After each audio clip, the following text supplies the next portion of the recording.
Ladies and gentlemen, turning a friendship into a professional relationship begins with the courage to engage in authentic conversations. Authenticity in this context isn't just about speaking the truth. It's about doing so in a way that nurtures trust and mutual respect. These conversations require an open heart and a willingness to explore the unspoken dynamics that inevitably shift when personal and professional worlds intersect.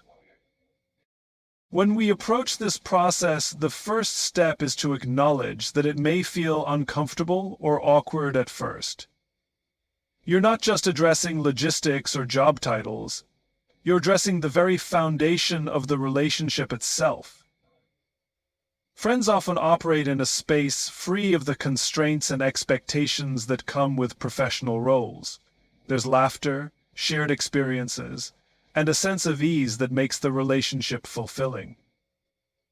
But when you introduce work into the equation, the stakes feel higher, and the fear of losing that dynamic looms in the background. Authenticity, in this case, is about leaning into that fear rather than avoiding it. It's about naming the potential awkwardness and saying, "This might feel strange at first, but I want to make sure we get this right." The heart of authentic conversations lies in transparency. Share your intentions openly. For instance, you might say, "I really value our friendship, and I also think we could create something incredible together professionally. But I want us to have a conversation about how we navigate this so that both aspects of our relationship can thrive." This kind of statement sets the tone. It communicates that the friendship isn't being taken for granted and that you're willing to work through any challenges that arise. So for me, for example, I have an executive that reports to, and he once told me that he respects executive spending. Listening is just as crucial as speaking. Authenticity isn't a one-sided endeavor. After you've shared your thoughts, pause and invite your friend to share theirs. Ask questions like, "How does this feel to you?" Or, "What concerns or hopes do you have about this transition?" Listening deeply to their response is a way of honoring their perspective and showing that this transition isn't just about you, it's about both of you. Pay attention to what's said and unsaid. Sometimes hesitation or worry isn't expressed directly, but it's there in tone, body language, or a slight delay in their response. Gently probing with empathy can help bring those feelings to the surface. An important aspect of these conversations is acknowledging that there's no one-size-fits-all approach. Every friendship is unique, shaped by the individuals involved, their history, and their dynamics. What works for one pair of friends may not work for another, and that's okay. The goal isn't to impose a predetermined framework, but to co-create a way of working together that feels right for both of you. This might mean agreeing on when and where to address professional matters, or setting aside dedicated time to nurture the friendship outside of work. These conversations also benefit from a sense of curiosity. Approach this transition as an opportunity to learn not only about your friend, but also about yourself. What are your assumptions about mixing friendship and work? What fears or insecurities are you bringing into this process? Sharing these reflections can deepen the conversation and create a sense of mutual understanding. For instance, admitting, "I'm nervous about how this might change our dynamic, but I'm willing to work through that because I believe in what we can accomplish together," can invite your friend to share their vulnerabilities too. Being authentic also means addressing the practicalities of this transition. It's important to talk about expectations, roles, and responsibilities early on. This might feel less personal, but it's a critical part of ensuring the professional relationship runs smoothly. When these details are left unspoken, misunderstandings can arise, which might strain the friendship. Authentic conversations balance both the personal and the practical, recognizing that the two are intertwined. There's also a need to normalize the potential for trial and error. Authenticity isn't about getting everything perfect from the start. It's about being willing to revisit the conversation as needed. Tell your friend, if something isn't working, let's promise to talk about it rather than letting it fester. This creates a sense of safety, knowing that it's okay to make adjustments along the way. At the core of all this is the belief that your friendship has value beyond measure. And this value can serve as a foundation for building something extraordinary in a professional setting. When you approach these conversations with authenticity, you're not only creating space for honesty and respect, you're also laying the groundwork for a partnership that can withstand challenges and thrive in both personal and professional realms. The process of turning a friend into a colleague requires a conscious and deliberate effort to set clear boundaries, but this must be done with empathy at the forefront. Boundaries are not walls meant to separate. They are bridges that allow relationships to thrive by creating clarity and structure. They ensure that both the friendship and the professional relationship can coexist without one overwhelming the other. Yet, the key to successfully establishing these boundaries lies in the way they are communicated, grounded in respect, care, and a genuine understanding of the other person's feelings. When friendships transition into professional spaces, the dynamics inevitably change. What was once an informal connection based on shared laughter, mutual support, and trust now involves roles, responsibilities, and potentially even hierarchies. This shift can create tension if boundaries aren't clearly defined.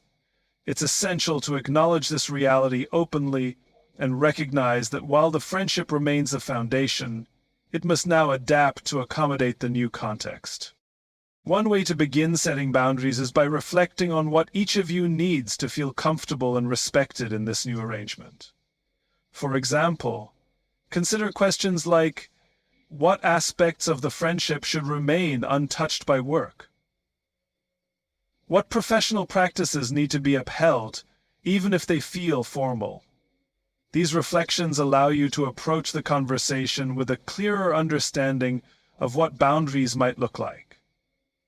But instead of presenting them as rigid rules, frame them as a collaborative discussion. Ask your friend what they think will work best for both of you and be open to adjusting your own expectations. Empathy plays a pivotal role here because boundaries can sometimes feel like rejection, even when that's not the intention. For instance, imagine telling a friend that you'd prefer not to discuss work matters during your personal time together. While this is a reasonable and healthy boundary, it could be interpreted as a sign that the friendship is less important.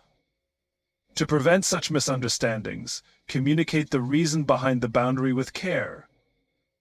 Caring for your friends is a powerful principle that associates with tolerating disagreement and accepting consensus.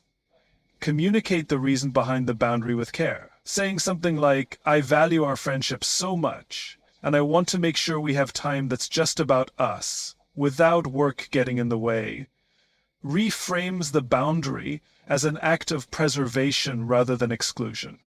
Another critical aspect of setting boundaries is recognizing that they go both ways. It's not just about what you need, it's also about understanding what your friend needs. Empathy requires you to step into their shoes and consider how this transition might be affecting them. Are they worried about being treated differently from other colleagues? Do they feel pressure to meet unspoken expectations because of the friendship? By inviting their input and genuinely listening, you create a space where they feel seen and valued. Boundaries also need to account for the nuances of power dynamics. If one of you holds a position of authority over the other in a professional setting, this adds an additional layer of complexity. In such cases, boundaries become even more crucial. For example, if you're in a leadership role, it's important to ensure that your decisions are perceived as fair and unbiased, both by your friend and by others in the workplace. This might mean agreeing not to discuss work decisions outside of professional settings, or being transparent about how decisions are made. Addressing these dynamics openly can prevent resentment or misunderstandings down the line. Flexibility is another important consideration when setting boundaries. Relationships are not static, and neither are the circumstances surrounding them. What works at the beginning of this transition may need to be revisited as you both settle into your new roles. For instance, you might start by agreeing to keep personal and professional matters entirely separate, only to realize later that occasional overlaps are inevitable and even beneficial.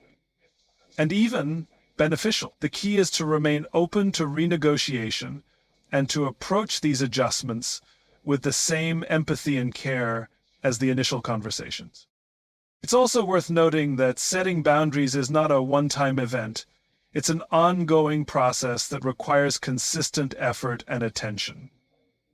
Situations will arise that test the boundaries you've put in place, and how you handle these moments will determine whether the relationship continues to thrive. For example, if a disagreement at work spills over into your personal time, it's important to address it promptly and revisit the boundary that was crossed. These aha moments are opportunities to reaffirm your commitment to both the friendship and the professional relationship. Boundaries, when set with empathy, are not restrictive. They are empowering. They allow both individuals to feel secure in their roles and to navigate the complexities of this dual relationship with confidence and clarity. They create a sense of safety, ensuring that neither the friendship nor the professional dynamic is compromised. But for boundaries to truly serve this purpose, they must be communicated with kindness, revisited with humility, and upheld with consistency. When approached in this way, they become not just a tool for managing change, but a foundation for deeper trust and mutual respect. Acknowledging vulnerability is an essential step in turning a friendship into a professional relationship, yet it is often the most overlooked. Vulnerability is the bridge that connects honesty and growth, and embracing it allows both individuals to navigate the uncertainties of this transition with grace and mutual respect. It's easy to want to appear confident and in control when moving into a new dynamic, but vulnerability asks something different of us. It asks us to be honest about our fears, uncertainties, and hopes, even when doing so feels uncomfortable. When a friendship shifts into a professional space, both parties enter uncharted territory. You may worry about how this change will affect the relationship, whether it will create tension, or if it might erode the sense of ease that has always defined your connection. Your friend may have similar concerns, but they may also worry about how they will be perceived in their new role, how their performance might impact the friendship, or whether expectations will feel unbalanced. These feelings, while natural, are often unspoken, creating a silent undercurrent of tension that can strain the relationship if left unaddressed. What can lead to an early breakdown is a number of false starts, temporary distractions, and unrealistic expectations from the narcissist. Acknowledging vulnerability starts with naming these emotions, first to yourself and then to your friend.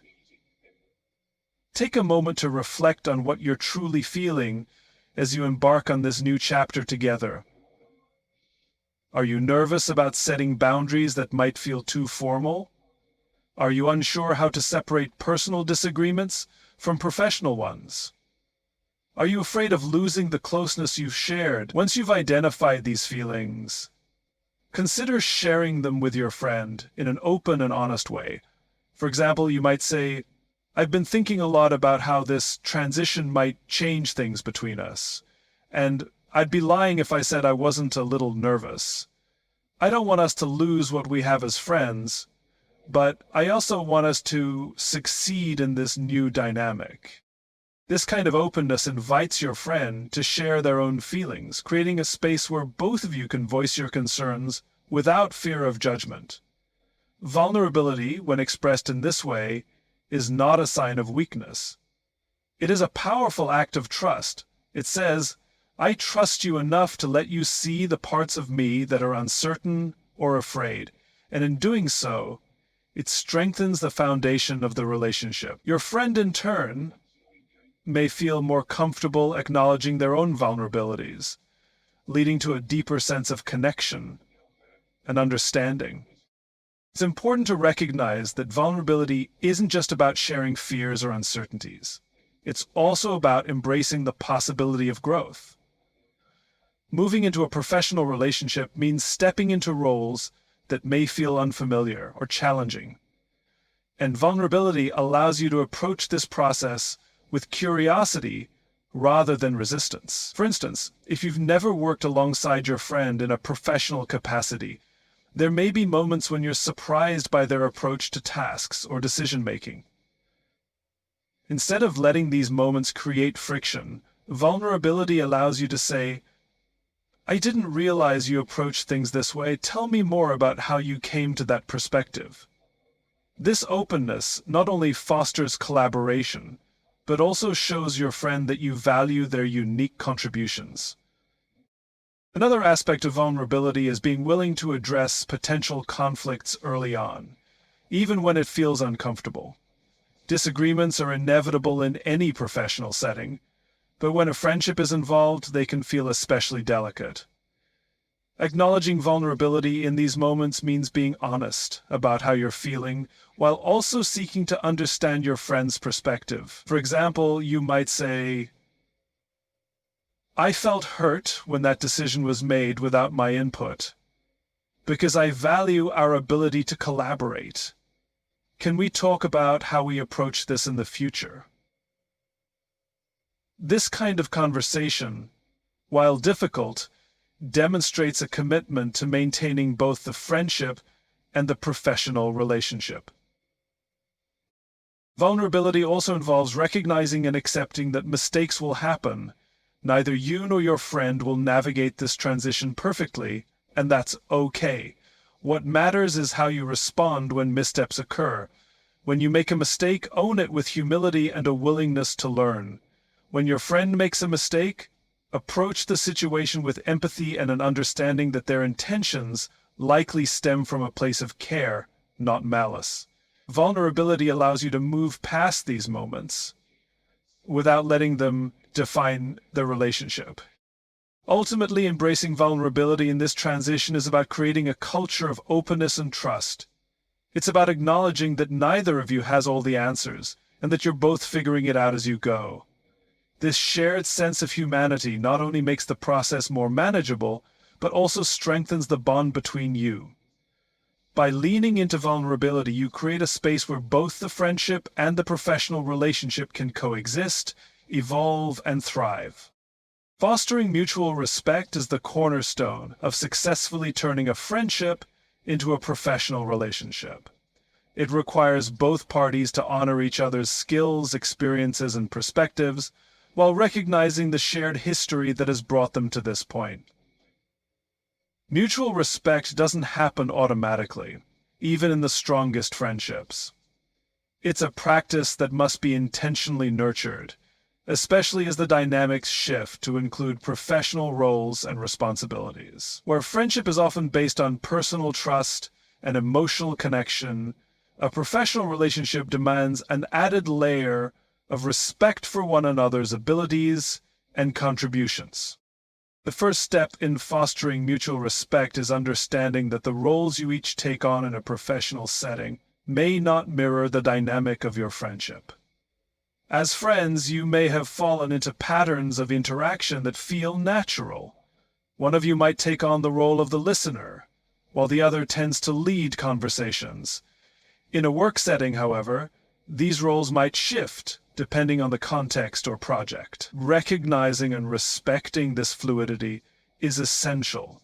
For example, if your friend has expertise in a specific area that you lack, respect their knowledge and be willing to take a step back, even if you're used to being the one in charge in your personal relationship. Conversely, if you hold more experience or authority in the professional space, respect your friend's learning process without condescension or impatience. Mutual respect also involves acknowledging the boundaries and expectations of the professional environment. While a friendship might thrive on informality, a workplace often requires a degree of professionalism that may feel unfamiliar at first. Respecting these norms means treating your friend as you would any other colleague, whether it's meeting deadlines, following protocols, or maintaining confidentiality. It's easy to assume that a friend will understand if you're late to a meeting or if you take a more casual approach to a task. But these assumptions can erode respect over time. By holding yourself to the same standards you would expect of any other colleague, you demonstrate that you take your friend's role seriously and that you value their contributions. A critical component of mutual respect is recognizing and celebrating your friend's strengths. In a personal relationship, you may already admire certain qualities about your friend, perhaps their sense of humor, their reliability, or their empathy. In a professional setting, however, you have the opportunity to see and appreciate a different side of them. Maybe they're exceptionally organized, creative, or skilled at problem solving. So, acknowledging these strengths out loud not only reinforces respect, but also builds confidence and trust. For example, you might say, "I've always admired your ability to stay calm under pressure, and it's been incredible to see how that translates into your leadership style at work." These moments of recognition go a long way in fostering a positive and collaborative dynamic. Mutual respect also requires an openness to feedback, both giving and receiving it. In any professional relationship, there will be times when constructive criticism is necessary, and this can feel particularly challenging when a friendship is involved. It's natural to worry about hurting your friend's feelings or damaging the relationship, but avoiding these conversations can lead to bigger issues down the line. Respect, in this context, means trusting that your friend is capable of handling feedback and that they deserve the opportunity to grow. At the same time, it means being willing to accept feedback from them with the same level of grace and openness. When approached with kindness and specificity, feedback becomes a tool for mutual growth rather than a source of tension. Another way to foster mutual respect is by maintaining a sense of equity in the relationship. This means avoiding favoritism or the perception of it, especially if one of you holds a position of authority over the other. It's important to ensure that professional decisions are based on merit rather than personal connections, and that both of you are treated fairly in the workplace. For instance, if you're in a leadership role, make it clear that your friend will be held to the same standards as any other team member. This transparency not only upholds respect, but also protects the integrity of both your professional and personal relationships. Respect also extends to how you handle conflicts. Disagreements are inevitable in any workplace, and they can feel especially personal when a friendship is involved. Mutual respect means addressing these conflicts head-on, with a focus on finding solutions rather than assigning blame. It means being willing to listen to your friend's perspective, even if it differs from your own, and working together to find common ground. In listening together to find common ground, it also means being mindful of how you express frustration or disappointment. While it might be tempting to revert to the casual tone of a friendship during a disagreement, maintaining professionalism shows that you respect the context and the relationship.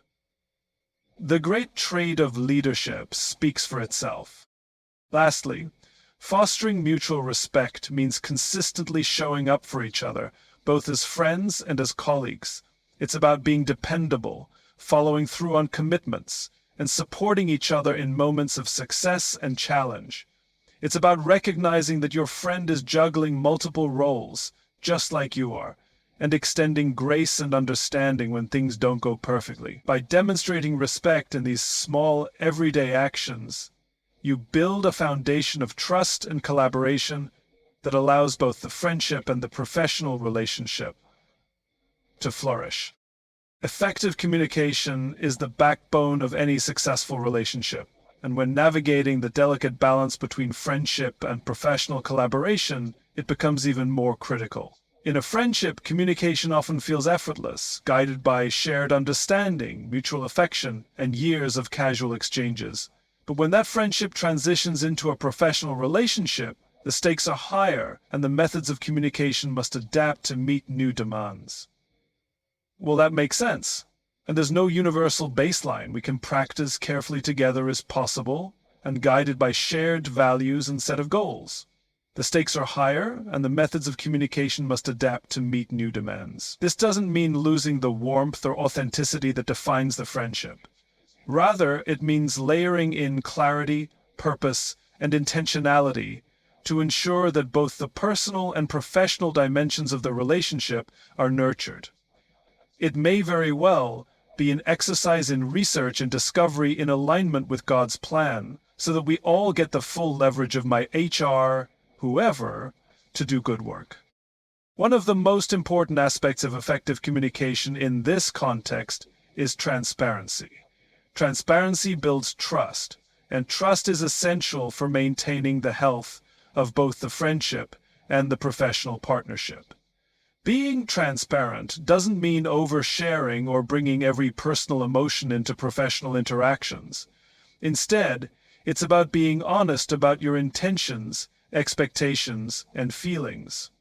For example, if you're collaborating on a project and you foresee a potential conflict between your personal and professional priorities, it's better to address it up front rather than letting it fester. A statement like, "I want to make sure I give this project my full attention, but I'm juggling a lot this week. Can we set clear deadlines so I can plan effectively?" shows both accountability and respect for the other person's time and efforts. Another key element of communication is active listening. It's easy to assume that you know what your friend is thinking or feeling, especially if you've known them for years. However, assumptions can be dangerous, particularly in a professional setting where misunderstandings can have broader implications. Active listening involves fully focusing on what the other person is saying, asking clarifying questions, and responding thoughtfully rather than reactively. For instance, if your friend expresses frustration about a work issue, resist the urge to immediately offer solutions or dismiss their concerns. Instead, ask questions like, "What's been the most challenging part for you?" Or, "How can I support you in this?" This not only validates their feelings, but also ensures that you truly understand their perspective before responding. Setting clear expectations is another critical component of effective communication. In a professional context, ambiguity can lead to confusion, missed deadlines, and even resentment. While friends often operate on an unspoken understanding, professional collaboration requires explicit agreements about roles, responsibilities, and goals. This might mean having a candid conversation at the start of a project to outline who will handle what tasks, how decisions will be made, and how progress will be tracked. It's important to revisit these expectations periodically and adjust them as needed. For example, if you find that one person is consistently taking on more than their fair share of work, addressing it early can prevent feelings of imbalance or frustration from growing. Timing also plays a significant role in effective communication. In a friendship, conversations can happen spontaneously, without much thought about the context or timing. In a professional setting, however, timing can make or break the effectiveness of a conversation.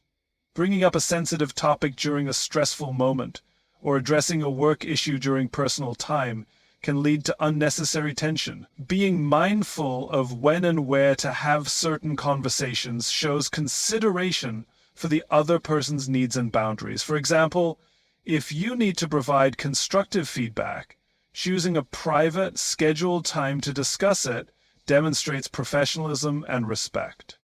Another layer to effective communication is learning to adapt your style to the context. In a friendship, you might rely on humor, shared references, or casual language to communicate. While these elements can still play a role in your professional interactions, it's important to ensure that your communication style aligns with the norms and expectations of the workplace. This doesn't mean abandoning your authentic self, but rather being mindful of how your words and tone might be perceived by others, especially in group settings.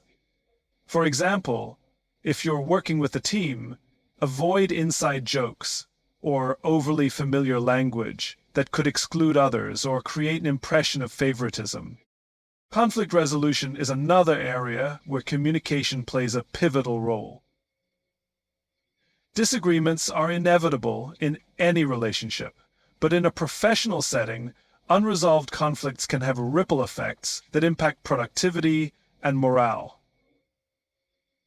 Effective communication means addressing conflicts directly and constructively, rather than avoiding them or letting them spill over into your personal relationship. This might involve acknowledging your own role in the conflict, expressing your concerns without assigning blame, and working together to find a solution. For example, if a deadline is missed because of miscommunication, instead of saying you didn't do your part, you might say, I think there was a misunderstanding about the timeline. How can we make sure we're on the same page moving forward? Feedback is another critical aspect of effective communication. In a friendship, feedback might come in the form of casual comments or gentle suggestions. In a professional relationship, however, feedback needs to be more structured and actionable. Providing feedback in a way that is both honest and supportive can be challenging, but it's essential for growth and collaboration. When giving feedback, focus on specific behaviors or outcomes rather than personal traits, and frame it in a way that emphasizes improvement. For example, instead of saying, "You always get distracted during meetings," you might say, "I've noticed that it's been challenging to stay on track in our meetings. How can we structure them to be more focused?" Finally, effective communication involves expressing appreciation and recognition. In the midst of deadlines, tasks, and challenges, it's easy to take each other's efforts for granted. Taking the time to acknowledge your friends' contributions, whether through a simple thank you or a more formal recognition, reinforces the value you place on their work and strengthens the bond between you. This could be as simple as saying, "I really appreciate how you handled that presentation. It made a big difference to the team." Or writing a note of appreciation after a particularly challenging project. Expressing gratitude not only boosts morale, but also reminds both of you why you chose to embark on this professional journey together. Balancing personal and professional boundaries is a delicate yet critical aspect of transforming a friendship into a successful working relationship. Friendships thrive on familiarity, emotional intimacy, and shared experiences, while professional environments often demand structure, objectivity, and impartiality. Striking a balance between these two realms requires deliberate effort and a deep understanding of where one realm ends and the other begins. Navigating this balance is not about erecting walls between your personal and professional selves. It's about creating guidelines that allow both aspects of your relationship to coexist harmoniously. One of the first challenges of maintaining boundaries is recognizing that the expectations of a friendship don't always align with those of a workplace.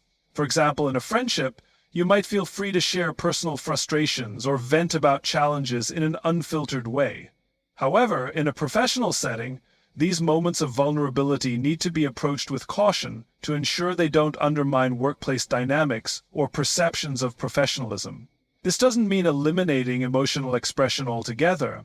Instead, it involves setting limits on what is shared, when it's shared, and in what context. For instance, a personal grievance about a project's outcome might be appropriate to discuss during a private, off-the-clock moment, rather than in the middle of a team meeting where emotions could complicate collaboration. Another critical component of maintaining boundaries is defining clear roles and responsibilities. When working with a friend, it's easy to blur lines and fall into informal habits that worked well in your personal relationship, but don't translate effectively in a professional environment. To prevent misunderstandings, it's important to clarify each person's role in the workplace and stick to those definitions. In other words, stick to those definitions. If one of you is in a leadership position, this clarity becomes even more important. It might mean having a candid conversation about what behaviors are appropriate in work settings versus personal ones, such as deciding not to use nicknames or private jokes during professional interactions, to avoid perceptions of favoritism or unprofessionalism. Time management is another essential part of maintaining boundaries. Friendships often include spontaneous check-ins, late-night conversations, or casual hangouts, but these interactions need to be reevaluated when professional responsibilities come into play. For example, if you're collaborating on a project, it's crucial to respect work hours and avoid letting personal matters encroach on time designated for professional tasks. Conversely, it's equally important to reserve space for your personal connection outside of work, so that the friendship doesn't become consumed by professional obligations. Creating clear distinctions between work time and friend time helps prevent either aspect of the relationship from overshadowing the other. Emotional boundaries also play a significant role in maintaining balance. In a friendship, emotions are often freely expressed and deeply intertwined, but in a professional context, these emotions need to be managed carefully. For example, if one of you is having a tough day personally, it's important to recognize whether sharing those feelings in a professional setting would be productive or disruptive. If you reach out of control on a leadership plan, disruptive leadership principle 2. Similarly, if a workplace disagreement arises, it's essential to handle it professionally without letting personal feelings cloud the issue. This might mean taking a step back to process emotions before addressing the matter, or finding a neutral setting to have the conversation. So here is one of the trickiest aspects of balancing boundaries is navigating conflicts that arise in one realm without letting them spill into the other. For instance, a disagreement during a work meeting shouldn't derail your personal plans for the evening, just as a personal argument shouldn't affect your ability to collaborate effectively in a professional setting. This requires a level of emotional compartmentalization that can be challenging, but is ultimately necessary for maintaining harmony. It's helpful to acknowledge conflicts openly and address them in the appropriate context. For example, if you've had a professional disagreement, you might say, "I know we didn't see eye to eye on that project, but I don't want that to affect our plans tonight. Let's talk about it during work hours tomorrow." Maintaining boundaries also involves setting limits on how much of your personal relationship is shared with others in the workplace. While it might be tempting to lean on your friendship as a source of comfort or validation, oversharing personal details with colleagues can blur the lines and lead to perceptions of bias or unprofessionalism. For example, if you and your friend have a disagreement, avoid discussing it with other coworkers, as this could create unnecessary tension or gossip. Instead, address the issue privately and focus on resolving it constructively.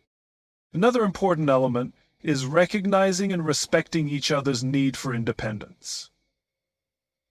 In a friendship, it's natural to rely on one another for support and companionship. But in a professional setting, both individuals need the freedom to navigate their roles independently. This might mean stepping back and allowing your friend to take ownership of their responsibilities without interference or micromanagement. It's about trusting their abilities and respecting their autonomy, even if it means resisting the urge to step in or offer unsolicited advice. Finally, maintaining boundaries requires regular self-reflection and communication. As the dynamics of your relationship evolve, it's important to check in with yourself and your friend to ensure that the balance feels sustainable. Ask yourself questions like, am I respecting their professional role as much as their personal one?